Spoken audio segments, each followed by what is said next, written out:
এই এক বাংলাদেশে যে পরিমাণ হত্যা, মামলা, চুরি, কারবারি, ধর্ষণ ইত্যাদি মানুষ মরা থেকে ধইরা যা কিছু আছে, অকার্যকর যত বিষয় আছে, যে পরিমাণ বাংলাদেশী হয়, আমার এতটুক বয়সে আমি কখনো দেখি নাই অন্য কোনো রাষ্ট্রে এত পরিমাণ হত্যা মামলা বা এত পরিমাণ অকার্যকর যে বিষয়গুলো আছে এত পরিমাণ হয়।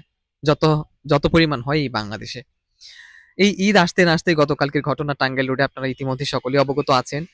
ট্রাক উল্টে গিয়ে ১৭ জন মারা গেছে। এই প্রতি ঈদেই এমন হয়ে থাকে। লঞ্চ দুর্ঘটনায় মারা যায়, রাস্তা চাপায় মারা যায় ইত্যাদি, ইত্যাদি। নানান বিষয়। সো দেখা যায় একটার পর একটা ঘটনা লেগেই থাকে, লেগেই থাকে। একটা শেষ হয়েই গত কিছুদিন আগে রামিসা হত্যা গেল। ওইটা শেষ হলো এখন সরকার রায় দিয়েছে যাই হোক।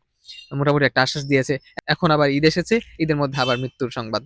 তো এই যে কার্যকলাপগুলি এত ঘটনা, এত কিছু আসলে এগুলোর দোষ কাদের? এর দায় কারা নেবে? এখন মোট কথা কি জানেন? আমাদের দেশের মানুষ যেমন ঠিক তেমনই আমাদের দেশের আইন, কানুন, সমাজ ব্যবস্থা। দেখবেন আপনি এই দেশে একটা আইন প্রতিষ্ঠা করতে যাবেন, উদ্যোগ নিবেন। একদল মানুষ আছে এমন, তারা বের হবে, এই মিটিং মিছিল বের হয়ে যাবে। না, না আমরা এই আইন মানতে পারব না। আমরা এটা কোনোভাবে মেনে নিতে পারব না। হইচই শুরু হয়ে যাবে। আবার আরেক দল মানুষ আছে, আপনি একটা বিষয়ের পদক্ষেপ নিতে যদি দেরি হয়, তারা আবার ওইটা নিয়ে আন্দোলন শুরু করবে। কি এক আজব দেশে বাস করি ভাই। করলেও দোষ, না করলেও দোষ।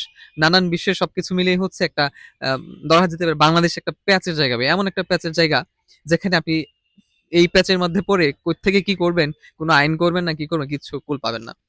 এখন কথা হচ্ছে আসলে দেশের উপরে দোষ দিয়ে লাভ নেই। দেশের কোনো দোষ নেই। দোষ হচ্ছে যত দোষ হচ্ছে বাঙালি, আমাদের দোষ। আমরা মানুষদের দোষ। কারণ আমরা যতদিন না পর্যন্ত নিজেরা শুধরাতে না পারবো, ঠিক ততদিন পর্যন্ত দেশে রাষ্ট্রে হাজারো আইন কানুন দিলে, সমাজ ব্যবস্থা হাজারো করলে কোনো লাভ নাই। আগে আমাদের নিজেদেরকে সতর্ক হতে হবে। আগে আমাদের নিজেদেরকে ঠিক করতে হবে। তাহলেই দেশ ঠিক হবে, দেশের আইন কানুন ঠিক হবে, সমাজ ব্যবস্থা সবকিছু ঠিক হবে।